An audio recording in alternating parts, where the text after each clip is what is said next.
Hello बच्चों, आज good morning बेटा। आज हम आपके एसएसटी में ज्योग्राफी का लेसन 4 जिसका नाम है भारतीय उद्योग, इस लेसन की रीडिंग करेंगे। तो इस लेसन की जो मेन पॉइंट है, मैं आ जाते हैं आपके उद्योग का वर्गीकरण, कृषि पर आधारित उद्योग, वस्त्र उद्योग तथा खनिज पर आधारित उद्योग। तो चलिए स्टार्ट करते हैं कि जो वर्तमान युग है वह औद्योगिक युग है, यानी जो हमारा आज का युग है वह औद्योगिक युग के अंतर्गत हम सभी आता है और हम सभी इस बात को अच्छे से जानते हैं, क्योंकि आज के समय में है जो उद्योग का विकास अत्यधिक हो रहा है।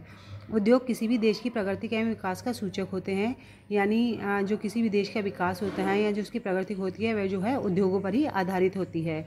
संयुक्त राज्य अमेरिका, यूरोपीय देश और जापान आदि जो देश हैं हमारे, वह उद्योगों के बल पर ही विकसित माने जाते हैं, यानी जिस देश में जितने अधिक उद्योग धंधे विकसित होते हैं वह देश उतना ही विकास करता है।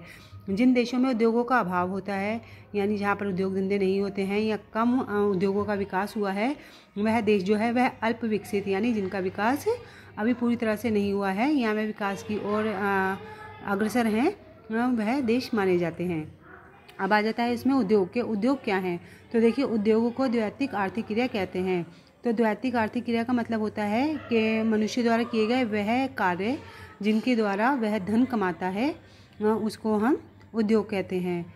ठीक है, जिसमें क्या होता है कि जिसमें कच्चे माल को अधिक मूल्यों के उत्पादन के रूप में परिवर्तित किया जाता है और उसे धनोपार्जन किया जाता है। ठीक है, उसके बाद आ जाता है आपका उद्योगों का वर्गीकरण।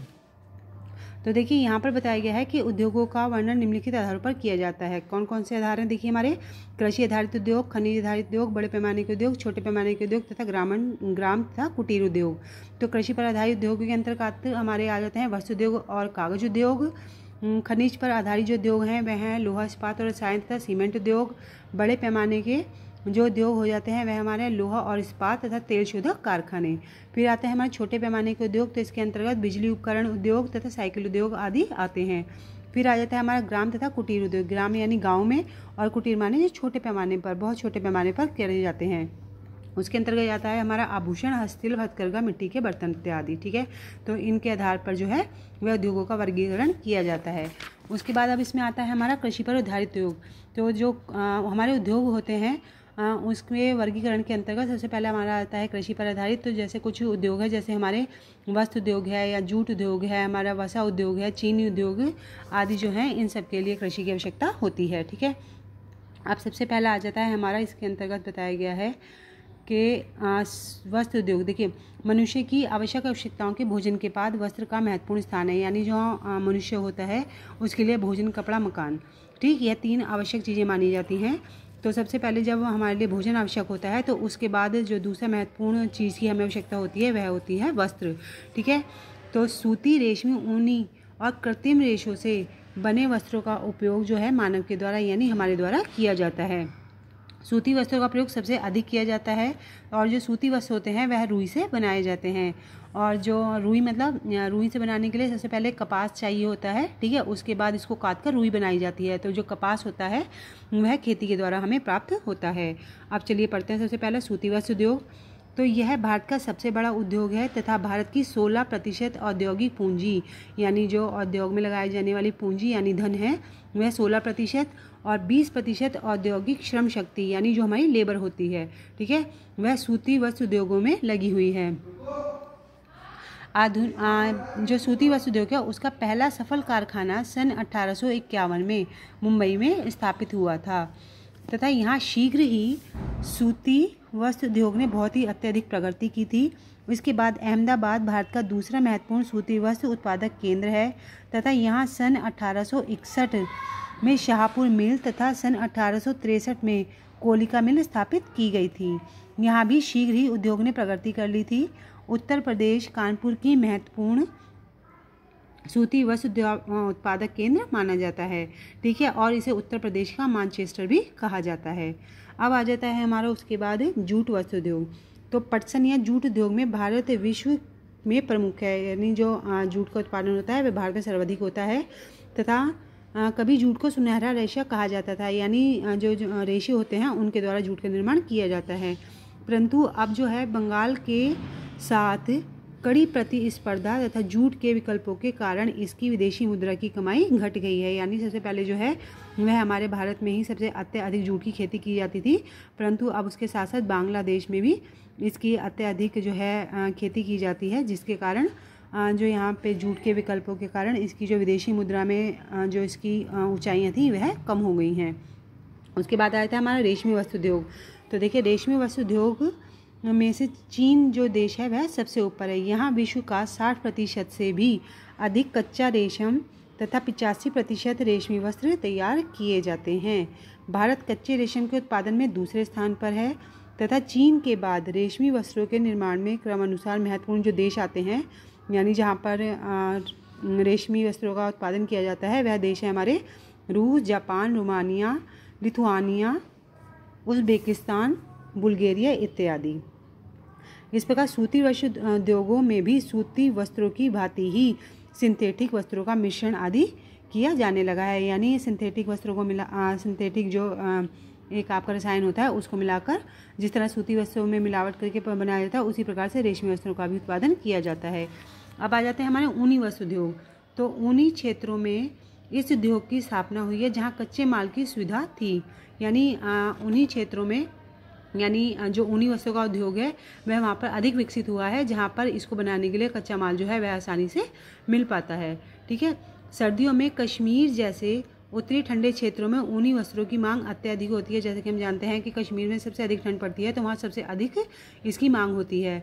यह कुटीर उद्योगों के रूप में मुख्यतः पहाड़ी भागों में स्थापित है। यानी छोटे छोटे उद्योग जैसे कश्मीर वगैरह होते हैं, आपके जो पहाड़ी क्षेत्र होते हैं, वहाँ पर जो लोग हैं अपने घरों में ही छोटी छोटी मशीनें आदि लगाकर इसका जो काम है वह करते हैं। उसके बाद है कानपुर में ऊनी वस्त्रों की पहली आधुनिक मिल सन 1876 ईस्वी में खुली थी तथा लुधियाना में देश का सबसे बड़ा ऊनी वस्त्र उद्योग केंद्र है। यानी जो हमारा भारत है उसमें कानपुर में सन 1876 में इसकी सबसे पहली मिल खुली थी, और जो लुधियाना है वहाँ पर सबसे अधिक मात्रा में ऊनी वस्त्रों का उत्पादन होता है। अब आ जाता है हमारा चीनी उद्योग। तो चीनी उद्योग भारत का सबसे बड़ा उद्योग है और यह कृषि पर निर्भर उद्योग में सबसे अधिक महत्वपूर्ण है। यानी कृषि के द्वारा, जैसे कि हम सभी जानते हैं, जो चीनी है वह गन्ने से बनाई जाती है, तो ये हमारा कृषि पर आधारित सबसे महत्वपूर्ण उद्योग है। यह ऐसा उद्योग है जिसकी स्थापना कच्चे माल के स्रोत, कच्चा माल इसके लिए क्या चाहिए होता है, गन्ना। ठीक है। तो जिसके लिए गन्ने की सबसे ज़्यादा आवश्यकता होती है, और भारत में यह मुख्यतः उत्तर प्रदेश, महाराष्ट्र, बिहार, तमिलनाडु और आंध्र प्रदेश में स्थित है। क्यों? क्योंकि यहाँ पर जो है सबसे अधिक गन्ने का उत्पादन किया जाता है। अब आ जाता है हमारा खनिज पर आधारित उद्योग। तो देखिए भारत के अधिकतर आधुनिक उद्योग, यानी आधुनिक माने जो आज के उद्योग हैं, वह खनिजों पर आधारित हैं, और इसमें लोहा और इस्पात उद्योग जो है वह सबसे अधिक महत्वपूर्ण है। तो सबसे पहले इसमें बताया गया है लोहा और इस्पात उद्योग के अंतर्गत। तो किसी भी देश के औद्योगिक विकास की आधारशिला जो है वह लोहा और इस्पात उद्योग है, इसलिए यह आधारभूत उद्योग कहलाते हैं। क्यों? क्योंकि देश, जैसे कि हम सभी जानते हैं कि आजकल जितने भी कारखानों का निर्माण होता है, या जो परिवहन यानी मोटर व्हीकल आदि जो भी होते हैं, या संचार के माध्यम आदि के लिए जो तारें होती हैं, खंभे आदि होते हैं, वह सभी जो है लोहे के वजह से ही बनते हैं। ठीक है। पुल हैं, इमारतें हैं आदि जो हैं वह सब के लिए लोहे और इस्पात की आवश्यकता होती है। तो ये हमारा आधारभूत उद्योग के अंतर्गत आता है। आज से लगभग 2000 वर्ष पूर्व भी मनुष्यों को लोहे का ज्ञान था, और लोहे के आधार पर ही लोह सभ्यताएं विकसित हुई थीं। 18वीं सदी में लोहे का आधुनिक विकास बड़े पैमाने पर आरंभ हुआ। लोहा अयस्क से इस्पात बनाया जाता है। इसमें विभिन्न प्रकार का कठोर इस्पात बनाने के लिए इसमें अनेक लोहा पूरक धातुएं, ठीक है, जिसके अंदर manganese, tungsten, chromium, nickel, cobalt, बैकोडियम, मोलिब्डेनम और डोलोमाइट एवं चूना आदि को मिलाना पड़ता है तथा इन सभी को मिलाने के बाद इनको भट्टी में पिघलाकर जो है इस्पात का निर्माण किया जाता है। इस प्रकार हमारे देश में स्वतंत्रता प्राप्ति के बाद जो दूसरी पंचवर्षीय योजना में भिलाई इस्पात संयंत्र सन 1955, हिंदुस्तान स्टील राउरकेला सन 1953 तथा हिंदुस्तान स्टील लिमिटेड दुर्गापुर सन 1956 में की स्थापना हुई थी। उसके बाद जो थी तीसरी पंचवर्षीय योजना में स्थापित बोकारो स्टील प्लांट सन 1968, चौथी पंचवर्षीय योजना में स्थापित स्लेम इस्पात संयंत्र देश के प्रमुख कारखाने हैं। विशाखापट्टनम देश का समुद्र तट पर बना पहला लोहा इस्पात कारखाना के अंतर्गत आता है। अब आ जाते हैं हमारे एल्युमिनियम के उद्योग। तो देखिए एल्युमिनियम बॉक्साइट से बनता है और इस उद्योग के लिए विद्युत ऊर्जा की सबसे अधिक आवश्यकता होती है, इसलिए यह उद्योग मुख्य रूप से ताप एवं जल विद्युत हम जानते हैं कि जल से बिजली बनाना, ठीक है, जल विद्युत संस्थानों के समीप ही स्थित किया जाता है। भारत के प्रमुख एल्युमिनियम संयंत्र रेणुकूट उत्तर प्रदेश, मूरी झारखंड, अलुवा केरल तथा कोरबा छत्तीसगढ़ में स्थित हैं।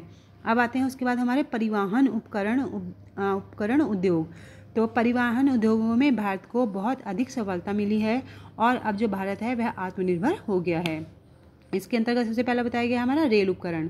तो देखिए भारत रेलों के लिए आत्मनिर्भर बन गया है। रेल के इंजन, सवारी डिब्बे, माल डिब्बे यहाँ बनाए जाते हैं तथा उद्योग चलित रेल इंजन पश्चिम बंगाल के चित्तरंजन नामक स्थान में बनाए जाते हैं। जो डीजल चलित इंजन है वह उत्तर प्रदेश के वाराणसी में बनाए जाते हैं तथा पटियाला में डीजल के इंजन के पुर्जे बनाने और उन पुर्जों की जो मरम्मत आदि की होती है उनके कारखाने लगाए गए हैं, ठीक है। उसके बाद आ जाता है हमारा जलयान निर्माण उद्योग। तो लंबे समय तक पोत निर्माण में ग्रेट ब्रिटेन अग्रणी देश रहा है, यानी सबसे आगे रहा है। उसके बाद सन 1950 के बाद ग्रेट ब्रिटेन में पोत निर्माण गिर गया था। यहाँ पोत निर्माण के 4 मुख्य केंद्र थे। पहला था क्लायोटू नदी के तट पर, दूसरा था टाइन रटीज वेयर एवं वेस्ट हर्टलपुल नदियों के निचले भाग में, तीसरा था इंग्लैंड बर्कनीहेड के उत्तरी पश्चिमी तट और चौथा था बेलफास्ट, ठीक है। तो अन्य प्रमुख केंद्र जो थे इसके निर्माण के वह थे डांडी, एवरडीन, हम्बर, एस्ट्री, पोर्ट्समाउथ, साउथ एफ्टन और डेवनपोर्ट, चैथम आदि। पोत निर्माण यानी जहाज़ों का निर्माण, ठीक है। उसके बाद आ जाता है हमारा वायुयान निर्माण, यानी जो आपके हवाई जहाज होते हैं, ठीक है। तो भारत में वायुयान निर्माण उद्योगों का जो प्रथम कारखाना था वह सन 1914 ईस्वी में बंगलुरु एयरक्राफ्ट कंपनी के नाम से स्थापित किया गया था। अब इसे हिंदुस्तान एरोनॉटिक्स लिमिटेड के नाम से जाना जाता है। बेंगलुरु में इसकी 5 इकाइयाँ तथा कोरापुट, नासिक, बैरकपुर, लखनऊ, हैदराबाद तथा कानपुर इकाइयाँ वायुयान के निर्माण का कार्य करती हैं। तो इस पाठ के अंतर्गत आपका उद्योग क्या है, ठीक है, और उद्योगों का हमारे देश के लिए क्या महत्व है तथा उद्योगों की कितने रूप से वर्गीकरण किया गया है और कौन सा उद्योग किस के अंतर्गत आता है, इस सभी पाठ का जो है इन सभी चीज़ों का इस पाठ के अंतर्गत बताया गया है। अब आप एक बार इस लेसन की जब रीडिंग करेंगे तो ये आपको और अच्छे से समझ में आ जाएगा। आप लोग अगर कुछ ना समझ में आए तो आप मुझे कॉल करके पूछ सकते हैं या व्हाट्सएप पर पूछ सकते हैं, और जो इससे संबंधित आपका जो भी वर्क होगा वह आपको PDF से दे दिया जाएगा।